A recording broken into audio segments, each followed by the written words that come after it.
alors on danse. Ja ku është, duke zbritur nga avioni ti, do t'jetë avion prezidencial, kulla, zbret, e pret si Medvedevi mu du nga mbrapa, nuk beso se është ai. Një nga këta besoj zënës protokoll. Jashtëm, një nga këta figurat e... Ky avion kulla është me helika, është Air Serbia? është Air Serbia, po jo me helika, ky është avion. Nuk është me helika, është avion i madh. është avioni i presidencës, i qeverisë, për Republikës. Ky është aeroporti i Moskës? Po, Moska. Si shkruhet Moska në rusisht? Moska. Dhe ja shikoni vizitë, kjo është vizitë në fakt është një nga ftesat që Vučić është një nga të ftuarit. Vučić në Tiranë kështu, e ke pas foton këtu në emision, ky avion kur ka zbritur kështu domethënë. Edhe ky është avioni që përdor domethënë me sistemën e Republikës Serbisë. Mua më thonë që ky është charter i vogël, kulla, është me helika? Jo, është me helika. Po, ky që ka mbritur Vučići po. Jo. Po, është sigurt. S'është me helika, s'është fluturim i gjatë ka nevojë, se nuk shkon drejt për drejt, i bie del ka dalë te poshtë nga deti nga Azerbajxhani. Me këtë do vinë Tiranë. Ka qenë, unë e kam pritur, nuk është me motor, është avioni presidencës. Me këtë do vinë Tiranë, për shumë. Okej. Nëse vjen ai dhe nuk vjen kryeministri, për shumë. Nese, ideja është kjo, që Vučići mbrin, sot është data asar, sot data mëlla, 7. Pas nesër, atje, është parada e fitores madhe e 80 vjetorit kundër nazizmit. Që rusët e bëjnë gjithmonë, apo jo? Po sigurisht, sepse ajo është festa e gjithve, ajo është dhe festa e jone, është festa e gjithve. Para se t'japim përgjigje kësaj pyetje, kulla, edhe pse do në pritemi dhe nga gongu për 3 minuta, por nuk ka rëndësi, mund më thuash përveç Vučićit nga Europa, nga kontinenti europian, ose edhe nga vendet tjera, digji kush ka shkuar te Putini? Po do jetë presidenti Kinës, besoj... Mirë, ata po. Them nga këta unë, nga këta të thuash të perëndimit kolektiv. Të shoj, besoj që do jetë Orbani. Do jetë Orbani, thua? Besoj që po, besoj që do jetë... Shiki që do jetë Orbani, të lutëm? Besoj, thash, ose kryeministri ti, dhe më thënë, ose presidenti ti, mund të jetë Erdogani, do ketë... Erdogani mund të jetë? Po, shiko, 9 maj është festa më e madhe, është ditë e madhe, sepse është histori e botës. Po. Tani, nga që është situata e tillë, pra jo Ukraina, jo Putini që është shpallur armik deri para pak, edhe vazhdon akoma nga Europa të shpallet armike, kupton, të shpallet... Kush? Se kua l'Europe, se kua numero të telefon. Nesë më nga këto fundet e europiane. Ajo është një nga 5 antarët e përhershëm Këshillit të Sigurimit. Është fuqia më e madhe, është shteti më i madh në botë si gjeografikisht. Është fuqia më e madhe bërthamore. Më trego pak për Vučićin. Çdo thot kjo, e pana njerë. Ishte e vërtet ajo Amerikës sipas teje apo janë fake news? Jo, ajo është e vërtet, ai ka kërkuar, shiko, ka një problem, ka një... Kjo do dhe Shqipëri, e ke parë edhe me Berishën fatkeqësisht në fushat. Të gjithë kanë kriju një imazh që marrëdhëniet në Amerikë mund t'i zgjidhësh me lobista dhe me lek. Marrëdhëniet ndërshtetërore... Ne mos flasim për ta persona tu, le të flasim për Vučić. Si koncept, edhe Vučići ka rënë pjesë e kësaj graske, ka menduar që mund ta presi rrugën shkurt dhe të shkojnë në Mar-a-Lago. Dhe ta zgjidh historinë pra në Florida me Trumpin duke i sfiduar gjithë tjerët, aq më tepër që ai ka një periudhë, ka një 4-5 muaj që tentojnë të rrëzojnë nga pushteti nëpërmjet protestave të tjera, dhe ai ka menduar që nëpërmjet lidhjeve me lobist, me festën e madhe që bëri një pjesë e nacionalizmit serb që po të fitonte Trumpi, ai do të korrigjonte marrëdhëniet me Serbinë e tjerë, dhe nuk kanë kuptuar një gjë që është më e rëndësishme, që Amerika është shtet i fortë dhe presidenti vërtet është një figura më e fortë e shtetet e tjerë, po institucionet janë të forta dhe funksionojnë. Pra, është tjetër gjë që ti mund të shtrëngosh diku dorën presidentit, po kur vjen punat e marrëdhënieve ndërshtetërore është një histori komplet tjetër që ne do ta shpjegojmë pas gongut. Do ta shpjegojmë tani. Do jetë Fico dhe Vučić nga Europa, më thon, jo Orbani. Po edhe Fico është një kryeminist shumë i rëndësishëm. I Slovakisë. Po mos harrojmë që tentuan ta vrasin. E di. Po, kështu që... Okej.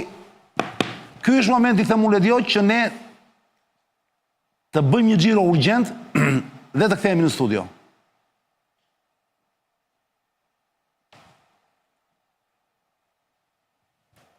Jo, të bëjmë xhiro direkt, Ledioj. Pasi kthehemi do bëjmë xhiro tjetër.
Rimi mbrëma toksor, rimi mbrëma toksore, ju sapo jeni rikthyer në emisionin tim live, Zonë e Lirë këtu në MCN TV, si çdo të martë më kurrë të premte.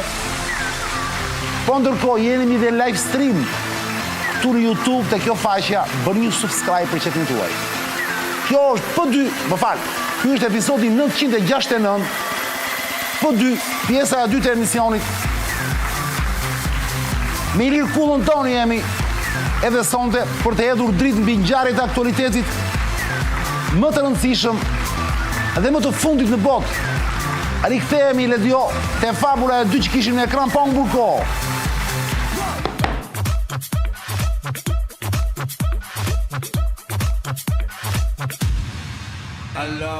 Që sapo kam mbritur në Beograd në Beograd themu në Moskë, më fal, nga Beogradi, për vizitën e tij që shkoi deri në Mar-a-Lago, por nuk arriti të futej dot atje, këto po shpjegonim bashkë, por para se të mi thuash kullar në këto minuta që kam mbetur, më erdhi një mesazh tani po lexoj me vonesë. Normalisht do kisha parë në momentin flisim për papën, për tymin e zi që do risonte, me një mesazh nga dikush që nuk e njoh, më thot Çani, lexoja këtë se do i pëlqej Kullës. Giulio Andreotti pas ka thënë Kulla. Ish kryeminist italian, një gjeni i niveleve të larta shumë. Ish kryeminist 7 herë. 7 herë, ish kryeminist 7 herë. Çka ka thënë Andreotti për papat? Kam pasur Andreotti 2 pika, po e citoj, kam pasur gjithmonë dyshimin, ka thënë Giulio Andreotti, që papat ose papët në kohën tonë thot ai, vinë nga elita, zgjidhen nga bankierët dhe drejtohen nga besimi. Çfarë perë si vdiqja e njeri, kur mendon që ka vdekur ai, si mund të vi keq për tjerët? Po, kur mendon çfarë pasardhë si shkalon. Kur mendon çfarë pasardhë. Pse Renzi nuk është i keq? Po Renzi s'është. Kur mendon kush Dëgjoj Kulla. Si përfundim që për ta ndashur dhe shpejt në 10 minuta këtë historinë e këtij vëlla. Se do vëmë pak në Kosovë. Ky vajti në Amerikë Çan e dëbuan apo jo, se un kam frikë se mos është fake news. Edhe përzun. Prit për tani, se lajmi ishte që ju ngrit tensionin një gjak, duke patë një problem mes një diçka shëndetësore, e tha, unë u ktheva tha se pata probleme shëndetësore. E me qa udhtoi dhjetore i me tension gjak të lartë. Edhe kjo është çudi e madhe. Apo s'kishte spitale në Amerikë. Dëgjoj, ç'ne Vučić mos, unë kuptoj këta tanë tu që bëjnë nga këto filma. Dakor? Sepse ç'ne Vučić, nuk ka qenë shumë natyrën e tij. Sepse Vučić është në një presion të madh të brendshëm. Këtë e kuptoj. Dhe në një presion edhe nga BE-ja, një presion politik edhe nga... Po kush ja prishi atë takimin atje thua ti? Ca thonë është kjo Suzy, kjo si e ka kjo protokolli? Ja ka prishur shteti Amerikan. A ishte i ftuar më zotëri? Nuk ishte i ftuar më zotëri. Se shtonë që kishte ndruar identitetin Aleksandr Vučić se shtoshte. E harrove ti Hashim Thaçin që Trump ishte president, e ftuan që shkoj të firmoste marrëveshje atje, zbritën nga avioni, thanë falë se të ka dalë një urdhër arresti. Në Gjermani më duke thënë. Po, kujtohet. Po, si s'më kujtohet? Pra, çështja është që shteti Amerikan nuk është një njeri. Shteti Amerikan ka shumë shtresa, pra ti je presidenti i Serbisë. Nëse do vish në Amerikë, do vish në Washington, në vizitë zyrtare, ku ne do të diskutojmë gjithë çështjet e mbetura në mes Serbisë. Po kush e ftoi për këtë Mar-a-Lago? E po ky është problemi. Ka pas një ftesë pra. Jo, s'ka pas ftesë. Ky ka si mund të vesh me duar xhepa? Po ja, po kështu ka vajt me lobista dhe me Grenelli. Po s'ka pas pra, se ky është problemi, që këta kujtojnë se Amerika komandohet me lobista. Ka përfunduar kjo epokë. Ta gjithë mendojnë që do japësh ti, tash nëse do jetë e vërtet, që do vi dikush nga Ballkani dhe do i blej këta me lek në Amerikë, po kemi ne lek më shumë se arabët apo se kinezët? Rregull, gjithë lobojnë. E po ky është problemi pra që qylet duan të gjithë o kollazh.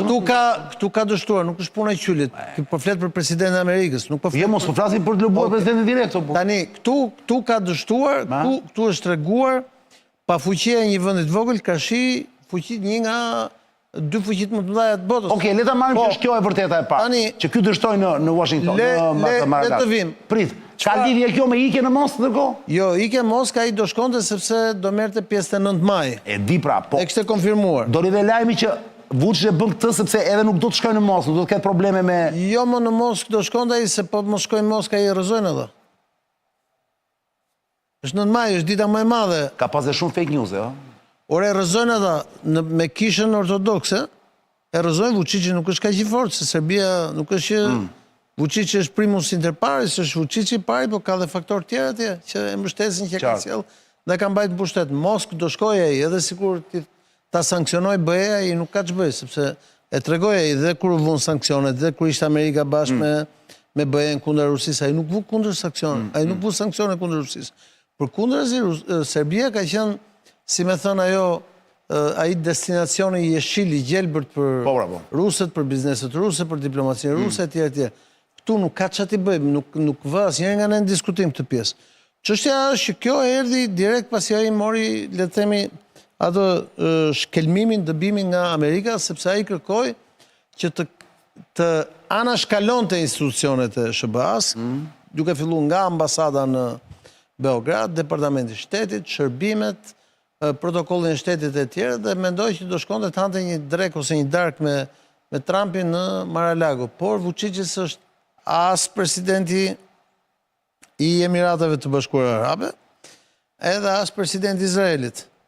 Vučić është një fuqi humbse në Ballkan, dhe këtë luftë paradoksalisht e ka humbur me Amerikën 26 vjet përpara.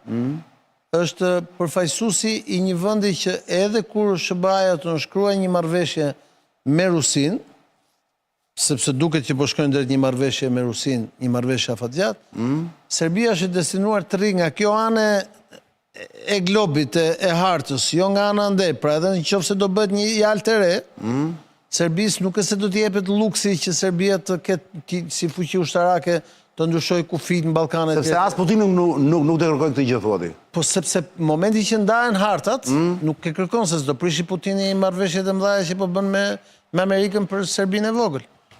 Dhe kjo është një përgjigje për Vučićin, për Dodikun, për çdo tjetër në rajon që mendojnë që do bëj lojra me Amerikën nga këto lojrat e vogla që çova lek nëpërmjet lobistit, do bëj këto etj. Është kapitulli mbyllur. Kjo pjesë e botës ngelet me perëndimin, dhe në momentin që ngelet me perëndimin, perëndimi dihet qartë ka një lokomotiv. Tani ai e përzu me shkelma nga shtëpia e bardhë Zelenskin, që gjithsesi është shteti, Ukraina është shteti më i madh në Evropë, kupton? Edhe sot është shteti më i rëndësishëm në Evropë për shkak të luftës. Dhe jo më Vučićin, i cili është shumë i vogël, është një personazh shumë i vogël. Ndërkohë kulla si shpjegon ti faktin që prit, i vajti 2 herë ky djali i Trumpit atje, juniori. Kjo i ka shku për biznes, o Çan, mos e ngatrojmë gjërat. Bëri podcast atje. Institucionet e shtetit janë tjetër gjë, i ka shku për biznes. Edhe djali i Bidenit shkonte, po nuk ndryshon gjë në marrëdhëniet shtet me shtet, se marrëdhëniet shtet me shtet janë shumë të rëndësishme. Se djali i Bidenit nuk ndikoi goxha te babait. Po mos lidhje me Ukrainën. Po mos harroj një gjë, Çan. Që ato lidhjet ekonomike dhe politike që ka bërë Vučići me Kinën janë shënuar në një libër marrëdhëniet bilaterale Amerikë-Serbi. Pra kur shkosh si presidenti i Serbisë në takim me presidentin e Amerikës, ka një libër ata ta hapin dhe të thonë, edhe ky Erdogani, kam qenë një 2-3 herë në takim me Erdoganit, që thuhet që ne kemi marrëdhënie shkëlqyera me Erdoganit. E vërtetë, shkëlqyera. Kush Amerikan? Ne shqiptarët. Ne po. Po Erdoganit thotë kemi pas zgjidhur probleme parë, të dytin, të tretin, të katërin. Nuk e se i di Erdogani, ja thonë ata që punojnë që merren, kështu është në Amerika. Domethënë, Vučići është treguar tipik ballkanik, naiv, dobiç, i vogël. Fjana dobiç kësha kopa e dëgjoj. Ka menduar që nëpërmjet lobizëve këtyre gjërave, domethënë, do arrit ta kaloj, ta xhiroj gjithë fuqinë shtetërore të Amerikës, dhe thash nuk është i vetmi në Ballkan, ka dhe të tjerë, që mendojnë që me këto lojra do arrin t'ia dalin, dhe ata i kanë thënë stop zotëri. Ti nëse ke ardhur të pish një kafe Mar-a-Lago ose të rish në Florida, e presidenti i Serbisë mirë e ke bërë, vazhdo me lekët e tua do rish. Po në marrëdhënie me presidentin e Shtetit Bashkuar të Amerikës, Donald Trumpi nuk është më biznesmeni Donald Trump.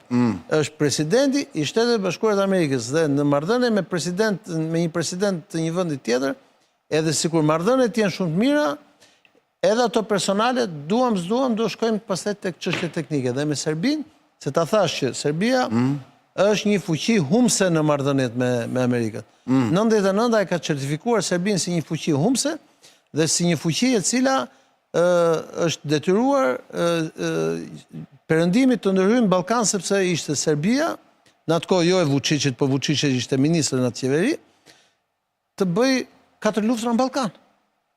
Nuk është se këto gjëra te kalojnë kaq thjesht.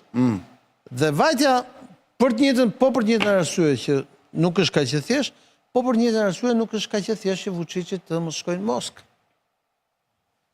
Jemi në këto momente, jemi aftë. Sepse është ana tjetër pastaj. Qatë. Si që janë këta pushteti madh, janë dhe ata pushteti madh. Jemi në këto momente, jeni pa fund që më dërgoni mesazhe, jemi në zemër të emisionit me Kullën duke folur për marrëdhëniet e Vučićit me Amerikën dhe me Moskën.